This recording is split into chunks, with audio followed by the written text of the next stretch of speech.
BFM Business, BFM Crypto, le club. Amaury de Tonquedec. Bonjour à toutes et à tous, c'est le club BFM Crypto. Soyez les bienvenus.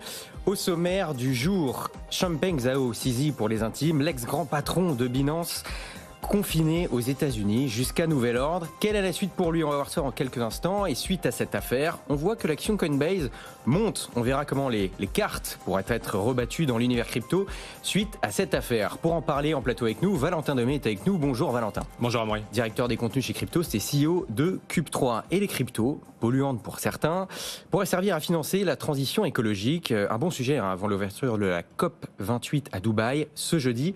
Pour en parler, j'ai le plaisir d'accueillir en plateau avec nous Isor Coursenet. Bonjour Isor. Bonjour Vous Amaury. êtes fondatrice d'Offset. Et enfin, on verra que les pays s'unissent. Mais s'unissent pourquoi? Eh bien, pour tracer les cryptos à l'international et lutter contre l'évasion fiscale. Voilà le programme. Avant ça, on prend tout de suite des nouvelles du pouls du Bitcoin avec Xavier Fenot, associé chez Interactive Trading. Bonjour Xavier. Bonjour Amaury. Xavier, j'ai l'impression qu'on latéralise autour des 37 000 $ depuis une semaine. C'est parti pour durer? Ça fait même 15 jours en fait que ça plafonne effectivement. En fait, si on regarde la capitalisation totale, en fait, c'est la valorisation du marché qui regroupe l'ensemble des crypto-monnaies. C'est vrai qu'on tourne autour des 1400 milliards de dollars. Alors, c'est vrai que c'est une pause légitime, je dirais même salutaire, comme d'ailleurs sur les marchés traditionnels après une fin mois d'octobre et début novembre qui a été quand même sur les chapeaux de roue. Donc sur Bitcoin, c'est vrai que ça nous donne deux niveaux clés. Donc depuis 2 semaines, 35 300 $ en bas, 38 000 $ en haut. Ça, c'était le premier objectif en fait de cette sortie par le haut de ce range 25 000, 31 000 $ dans lequel Bitcoin était coincé entre le mois d'avril et jusqu'à fin octobre. Alors, pour répondre à votre question, qu'est-ce qui pourrait lui permettre finalement de se redynamiser et de sortir de cet étau finalement 35 000, 38 000 $, je le rappelle. À court terme, on pourrait peut-être trouver un second souffle avec les quelques chiffres économiques de cette semaine, très attendus aussi par les marchés traditionnels. Deuxième estimation du PIB aux États-Unis, ça c'est demain. Vendredi, l'inflation qu'on aura aussi aux États-Unis, c'est le PCE, donc c'est mieux pondéré que le CPI qui était ressorti déjà il y a 2 semaines. Donc si on a une bonne nouvelle côté inflation, ça voudrait dire anticipation d'une politique monétaire moins restrictive de la Fed, égale détente du dollar, des taux longs, et donc les investisseurs se remettent à nouveau en mode risk on, donc aussi sur le marché des cryptos. Donc c'est vrai qu'en attendant, on s'observe, en fait, il y a peu d'initiatives, mais tant qu'on tient les 35 300 $ à court terme, tout va bien. Et à moyen terme, c'est plutôt la zone, donc je le disais, 31 000, 32 000 $. Ça, c'est le plancher à ne pas enfoncer pour rester dans cette belle dynamique de fin d'année avec, pourquoi pas, alors là, je me projette un petit peu, 43 000 $ en cadeau de Noël. Ça, c'est le prochain niveau sur Bitcoin, si on passe. Et ça, il faudra le passer, les 38 000 $. Mais je rappelle quand même que pendant des mois, cette année, on a eu très très peu de volatilité sur toutes les crypto-monnaies. Donc là, ça fait 2 semaines que le marché respire après son ascension. Donc encore une fois, c'est pas étonnant. Je dirais peut-être même plutôt salutaire pour la suite. Ça évite aussi la surchauffe. Voilà, le calme avant la tempête. On sait pas dans quel sens, mais en tout cas, évidemment, un rallye de fin d'année sur le Bitcoin pourrait être, comme vous l'avez dit Xavier, un bon cadeau de Noël. Merci beaucoup d'avoir été avec nous, Xavier Fenot, associé chez Interactive Trading. Bonne journée Xavier. L'affaire Binance, Valentin, Changpeng Zhao, donc forcé de rester aux États-Unis pour le moment, alors qu'il avait versé d'ailleurs une caution pour rester en liberté avant de recevoir son verdict. Il pourrait être bien rester confiné aux États-Unis. En tout cas, des avocats du ministère de la Justice estiment qu'en effet, il pourrait s'enfuir et ils demandent donc au juge de le forcer à rester tout simplement. Qu'est-ce qui va se passer pour lui? C'est un peu compliqué effectivement ce qui se passe côté États-Unis, ce qui se passe avec Binance, et d'ailleurs par la même occasion extrêmement compliqué. On en parlait sur ce plateau il y a une semaine avec Alexandre Stachenko, la difficulté réglementaire de ce qu'est en train de subir Binance, la difficulté opérationnelle de ce qu'est en train de subir Binance avec le changement de CEO extrêmement hâtif. Et c'est ce que je disais la semaine dernière. Attendons un peu d'avoir du recul pour analyser ce qui est en train de se passer côté États-Unis, côté opérationnel de chez Binance. En tout cas, ce qu'on voit un peu plus d'une semaine après, c'est que la plateforme, elle continue de tourner. La plateforme, pour rassurer les utilisateurs sur les questions qui sont très sommaires, mais c'est les bonnes questions, les fonds peuvent toujours être retirés. Mais c'est vrai qu'au sommet de l'entreprise, ça tangue beaucoup, et surtout d'un point de vue de la... C'est un jeu de mots, ça, Valentin? Non, Ça pas tangue beaucoup. Non, même pas. Non, effectivement, non, pas mal. Non, parce que Richard Tang, c'est le nouveau PDG exactement, de pro-régulation. Voilà. Qui est tout à fait pro-régulation, on en parlera quelques mots tout à l'heure, mais voilà, pour resituer un petit peu dans le contexte de la difficulté qu'a actuellement la plus grosse plateforme d'échange de crypto-monnaies au monde. Effectivement, côté CZ, donc l'ancien PDG et cofondateur de Binance, donc vous l'appeliez CZ Changpeng Zhao, est aujourd'hui aux États-Unis.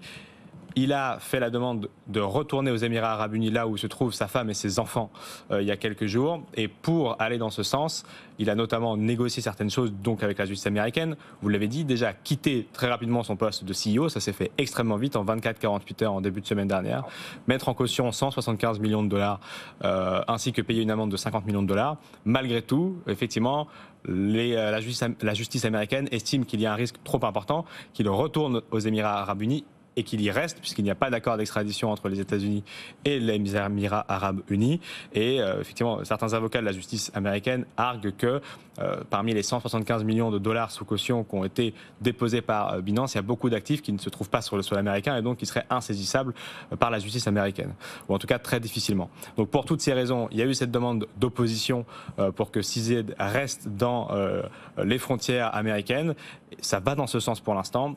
Pour toutes les raisons que je vous donnais, on attend un verdict dans les prochaines semaines de la part du juge qui pourrait être un peu plus clément avec CZ que ce premier jugement hâtif qui condamne CZ à rester jusqu'à février, grosso modo, jusqu'à son jugement qui a relié le 24 février.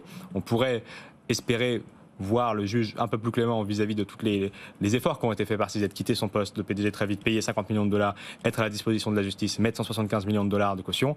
Mais malgré tout, pour l'instant, ça ne convainc pas cette première version de l'histoire, puisque effectivement, il est donc bloqué aux États-Unis, le temps d'y voir plus clair et de s'assurer que si jamais il doit partir des États-Unis pour un pays comme les Émirats Arabes Unis, retrouver sa femme et ses enfants, il soit totalement en adéquation avec son retour pour le 24 février, date de son jugement, pour les 3 à 4 chefs d'accusation qui sont contre lui, notamment celle de ne pas avoir mis un programme assez important contre la lutte contre le blanchiment et le financement du terrorisme sur sa plateforme il y a quelques années déjà.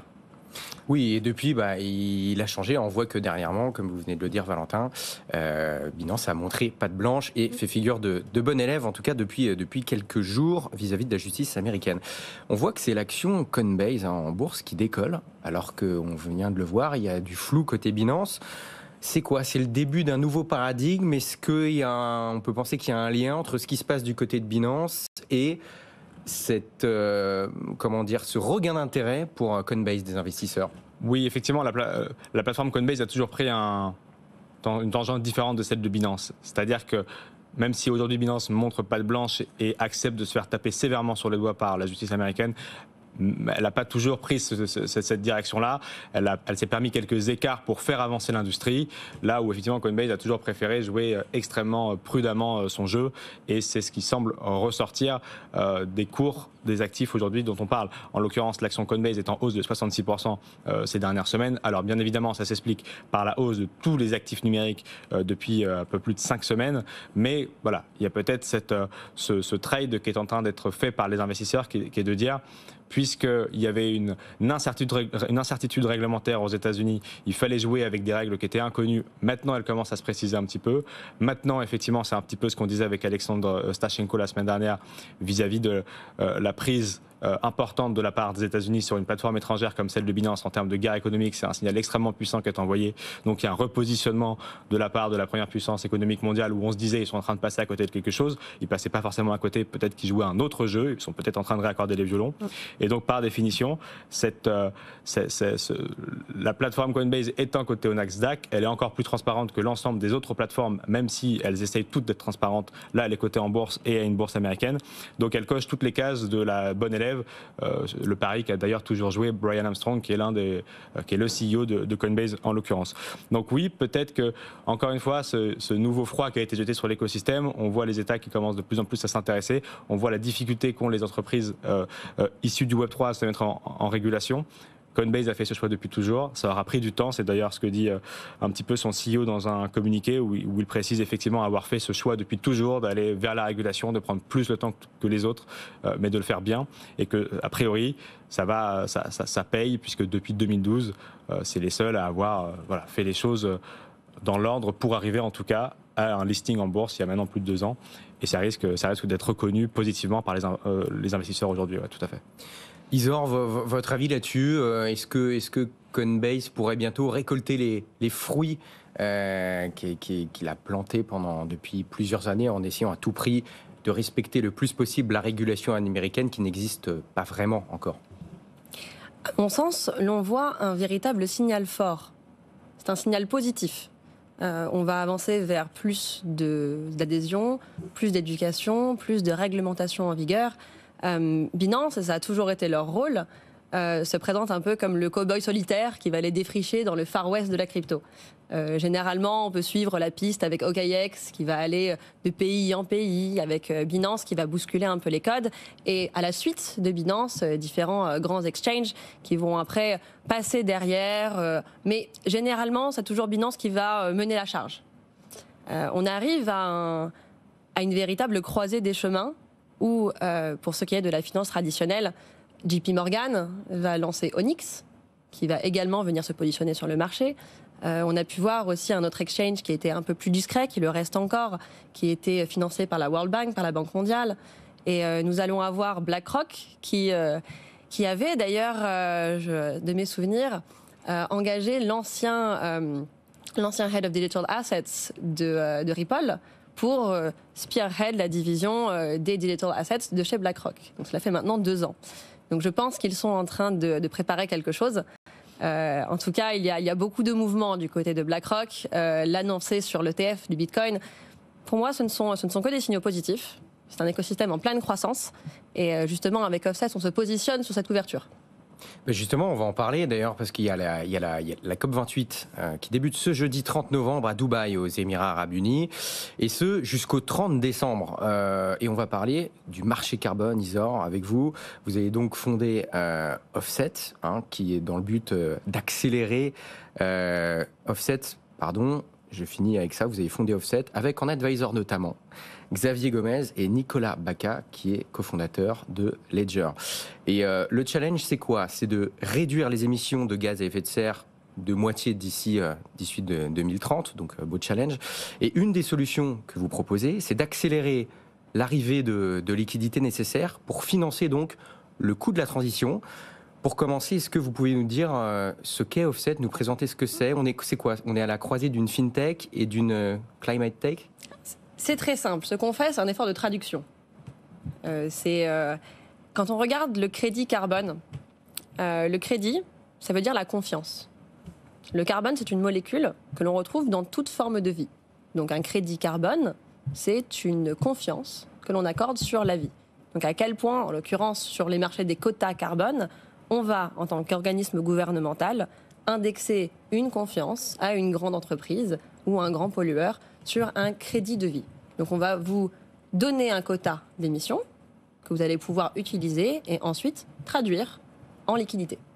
Donc ça veut dire, pour ceux qui nous écoutent et qui ne connaîtraient pas forcément le fonctionnement des quotas carbone, on donne à certaines entreprises un droit d'émission carbone et si elles le dépassent, elles doivent payer. Exactement. La grande problématique, celle du greenwashing, parce qu'on ne peut plus parler du carbone sans l'aborder maintenant, ça a été justement un problème de confiance. C'est à quoi servent ces quotas? Les projets ont-ils une véritable valeur réelle et tangible? Comment est-ce qu'on peut mettre un prix sur le coût de la vie? Toutes ces problématiques ont été abordées depuis l'ouverture des marchés en 1990-2000, ont été concrétisées par le protocole de Kyoto, mais à l'heure actuelle, le constat est là. Il y a une problématique à échelle mondiale sur la planète. On a des objectifs dont seule une élite ne parle, et nous avons des solutions qui ne sont pas nées de diversité, qui sont nées des personnes qui ont elles-mêmes régulé l'écosystème. Pour moi, la richesse vient de la diversité. On ne peut pas arrêter l'inévitable, une adhésion à la crypto-monnaie, à une meilleure vulgarisation, une meilleure éducation, une meilleure compréhension. C'est là où on va se positionner. Ça concerne tout le monde. Donc nous, on veut venir traduire, donner les outils, mais sans pour autant brusquer et aller à contre-courant d'un écosystème qui est pas précaire, mais qui est très très minutieux.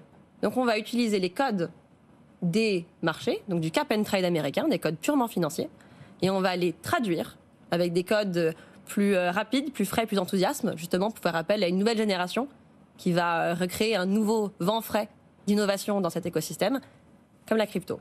On va faire un exchange qui va permettre de trader du quota, mais avec des crypto-monnaies. D'accord, donc ça veut dire quoi? Ça veut dire rendre plus liquide, plus accessible, plus disponible ce marché carbone via la technologie blockchain? On va faire en sorte qu'ils coopèrent. C'est-à-dire que la blockchain permet une traçabilité. Donc lorsqu'il y aura un quota qui sera émis, on va faire ce qu'on appelle un proof of offset. Donc une preuve de compensation.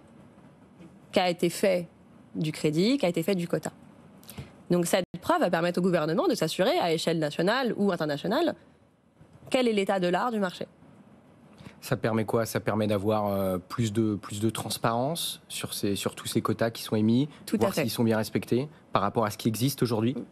Ça permet une meilleure liquidité, ça va être plus rapide. Ça permet une meilleure compréhension et effectivement, surtout, ça permet une meilleure transparence. Parce qu'à l'heure actuelle, tout ceci reste toujours de l'ordre d'un public averti. Mais ce que nous cherchons à faire avec Offset, c'est que demain, n'importe quel citoyen puisse se connecter sur la plateforme et vérifier, tiens, je vais voir quel est un grand pollueur, combien de quotas ont-ils été émis. Ah, on peut effectivement s'assurer de la traçabilité, c'est allé par là, c'est allé par ici. Et la blockchain fait vœu de confiance. Donc c'est quoi, si je peux, pour être sûr d'avoir bien suivi, c'est quoi? Vous faites un exchange, sauf que dessus, on ne va pas acheter ou trader des crypto-monnaies, mais ce sera des quotas carbone qui sont quoi? Ils sont tokenisés? Comment ça se passe techniquement? Je vais donner un mot qui va faire froncer les sourcils de certains, la taxe carbone. Donc on va faire un plugin qui va être, sans rentrer dans les détails, très versé sur la comptabilité, sur les finances, sur la taxe, sur le nerf de la guerre, entre guillemets. Et de là, on va permettre un on-ramp qui va être plugué dans un exchange. Donc pour eux, c'est du fiat à un actif. Et pour l'écosystème de la crypto-monnaie, on va simplement être interopérable avec des cryptos. Donc si, par exemple, un institutionnel qui a acheté du Bitcoin a envie de pouvoir acheter un quota carbone, on va lui permettre cette rapidité. Et ça existe déjà? Ou alors vous êtes précurseur dans ce... Alors, excellente question. La jeunesse d'Offset, pour parler un petit peu d'histoire, on est un spin-off d'une entreprise américaine. Mais à l'international, ça manque de régulation. Là où c'est un berceau d'innovation pour les crypto-monnaies, pour les crypto-actifs, pour la blockchain, pour ce qui est du marché du carbone, on ne peut pas donner une véritable valeur sans régulation. Et pour une fois, le marché européen est très en avance. Ils sont les premiers à avoir publié une réglementation à échelle européenne. Ils sont les premiers à avoir mis en sorte un framework et des guidelines. Donc nous avons fait le choix de venir en France pour justement profiter de ce berceau réglementaire. Donc pour vous, d'ailleurs on va parler réglementation dans quelques instants, mais plus à l'échelle internationale. Ce qui se passe, ce qu'on prépare, alors je ne sais pas si c'est un lien direct avec votre activité, mais ce qui se prépare notamment en Europe, avec MiCA qui va arriver courant 2024, ça va dans le bon sens pour vous? Ça facilite la création de ce style d'activité-là? On ne peut pas éviter l'inévitable.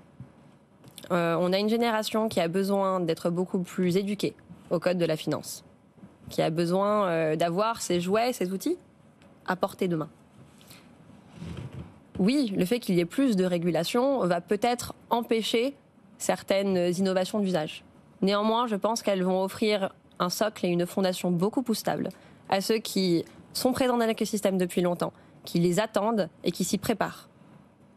Et qui concrètement va pouvoir investir dans ce que vous proposez sur la plateforme pour pouvoir s'exposer à ce marché carbone? Est-ce que ça va permettre à des gens qui ne peuvent pas s'y exposer aujourd'hui de s'y exposer? Ou alors ce sera les mêmes personnes mais qui vont s'y exposer d'une manière différente? On va chercher à faire les deux. C'est une excellente question justement. Mais à mon sens, on ne peut pas jeter les gens dans un bac d'eau glacée. Il faut commencer d'abord avec le petit bain. Donc on va chercher à vulgariser auprès des grandes entreprises ce que sont les codes d'un exchange à haute fréquence, comme les Binance, en montrant tenez, au lieu de devoir remplir beaucoup de paperasse qui est assez lourde et qui va ralentir vos transactions, ce qui ralentit également l'accélération de la transition énergétique, eh bien là, vous avez un processus qui est très simple. Et de l'autre côté, une fois que cette démarche éducative sera faite, on va pouvoir en même temps commencer à ramener des personnes de notre écosystème qui connaissent très bien ces codes dans celui-là. Je pense que ça va de nouveau générer un bel essor Bon, et pour ceux qui intéressent, pour finir là-dessus, comment est-ce qu'on peut aller sur l'exchange? Est-ce qu'il est ouvert? Est-ce que c'est pas encore fait? Et si on est intéressé, comment est-ce qu'on peut tout simplement s'exposer via Offset, du coup, à ce marché carbone? Nous avons la chance d'être en lice pour être incubé par Microsoft. Nous aurons un MVP, une première partie est finalisée, mais il y a beaucoup de briques techniques que l'on a envie de mettre en place, accompagnées par des personnes justement comme Nicolas Bacca, qui savent extrêmement bien quelles ont été les choses trappes qui ont lieu auparavant afin qu'on puisse être prêt directement. Nous avons prévu fin trimestre 2024. Nous avons déjà un investisseur qui prend en compte tous les charges de développement pour nous, et nous cherchons d'ailleurs d'autres investisseurs à entrer au capital. On est en pleine levée de fonds. N'hésitez pas à me contacter. Voilà, c'est dit, le message est passé. On est clair ici. On va parler tout de suite avec Valentin des transactions crypto qui vont être de plus en plus tracées à l'international. Qu'est-ce que la norme CARF pour la fiscalité? D'ailleurs, c'est comme ça qu'on dit, Valentin. CARF. C'est toujours très compliqué quand il s'agit de la fiscalité. C'est comme l'anglais, je ne me prononcerai pas, vous l'avez très bien fait. Bon. Chez nous, on a CBAM. C'est comme quoi ils aiment bien les acronymes. Bon, voilà, c'est CARF en tout cas. Voilà. Peut-être que c'est CARF. Voilà. En quoi ça consiste alors? C'est ça votre question finale. C'est ça, de quoi on parle quand on parle de ça? On parle un petit peu d'un autre acronyme dont on sait comment il se prononce, c'est DAC8. On en a aussi un peu parlé sur ce plateau. Tout simplement, c'est quoi? C'est la facilité dans les pays européens à transmettre les informations fiscales dans les pays où justement résident les contribuables. Ça, c'était au niveau européen et on en a déjà suffisamment parlé sur ce plateau. C'est-à-dire, Maurice, si vous faites une transaction sur une plateforme comme CoinHouse, on va faire très simple, ou en tout cas même dans l'Union européenne, eh bien, il y a une capacité demain, c'est pas tout de suite, mais demain, de l'administration fiscale à pouvoir recouper ces informations. Là, ce qui se passe avec cette nouvelle réglementation, c'est que ça sera la même chose, mais au niveau mondial. Il y a 47 pays qui ont effectivement signé cet accord, dont les États-Unis. Et donc 46 autres, on ne va pas tous les citer ici, sinon on n'aura pas le temps. Mais l'ambition, c'est quoi? De fournir le nom, le prénom, le numéro fiscal, la date de naissance, l'adresse et les transactions que vous avez faites sur la plateforme. À partir de 2027. Ce qui veut dire que si à partir de 2027... Il y aura l'euro numérique aussi. Il y aura aussi l'euro numérique. A priori. Beaucoup de choses d'un coup. Sur une convergence des luttes.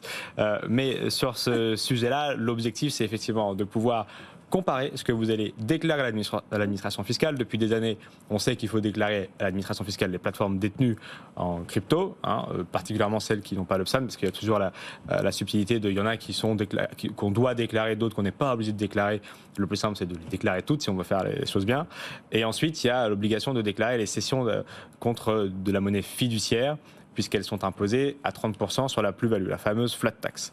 Il y en a plein qui ne le font pas, et surtout il y en a plein qui utilisaient, depuis l'avènement déjà de la loi Pacte, du PSAN et autres, des plateformes étrangères pour justement essayer d'outrepasser ces informations-là, et donc de ne pas payer d'impôts. Là, l'idée, c'est que tous les flux seraient tracés, en tout cas entre ces 47 pays. Exactement. En tout cas, il y aurait une communication accrue entre les pays et surtout entre les plateformes, entre les pays dans lesquels les plateformes sont élaborées et ensuite entre le pays résident fiscal du contribuable et donc de l'utilisateur et les pays dans lesquels la plateforme est établie. 47 pays qui ont donc signé ça, donc ça va faire un peu mal à ceux qui ne déclarent pas leur plus-value, surtout que, vous le savez, l'administration fiscale, en règle générale, peut regarder jusqu'à 3 ans lorsque vous êtes contrôlé. C'est-à-dire que, oui, c'est 2027, mais si ça commence en 2027 et qu'elle voit que vous faites des grosses sommes, que vous ne les avez pas eues depuis zéro, elle peut regarder jusqu'à 3 ans en arrière. Donc, en fait, dans les dates à peu près dans lesquelles nous sommes aujourd'hui. Ça veut dire que n'attendez pas 2027 pour être à jour si jamais vous voulez ne pas avoir d'ennui avec l'administration fiscale, puisque c'est dès aujourd'hui qu'on pourra regarder avec les 3 à 5 ans en arrière les bêtises que vous n'avez pas déclarées. Donc attention, la convergence des luttes démarre et elle sera donc active à partir de 2027 en ce qui concerne la communication entre tous les pays, parce qu'aujourd'hui, c'est vrai, c'est extrêmement complexe pour l'administration fiscale de faire une demande à une plateforme étrangère, d'attendre qu'elle réponde, si tant est qu'elle veut répondre, ensuite qu'elle reçoive une information de manière totalement décorrélée et surtout avec chacun sa manière de communiquer, donc c'est très compliqué de revoir les flux. Si c'est uniformisé et que donc 47 pays s'engagent, ça risque d'être plus compliqué demain. Attention à tous ceux qui souffrent de phobie administrative. Soyez prudents. Isor, le mot de la fin, il nous reste 30 secondes. Et justement, je vais tirer la même cloche que Valentin. En 2026, pour ce qui est des marchés des quotas carbone, il y a le fameux CBAM qui va réglementer les échanges aux douanes et aux frontières. Donc les grandes entreprises qui veulent faire des échanges, même ne serait-ce que de l'import-export, vont devoir également se préparer à une taxe et une réglementation. Faites-vous soigner, soyez très très prudents. Merci beaucoup d'avoir été avec nous, Valentin Demey Coursenet, directeur des contenus chez Crypto, c'était CEO de Cube3. Isidore Coursenet, donc Merci, fondatrice d'Offset. Merci d'avoir été avec nous. Bonne journée, bonne soirée et à demain 15h. BFM Business, BFM Crypto, le club.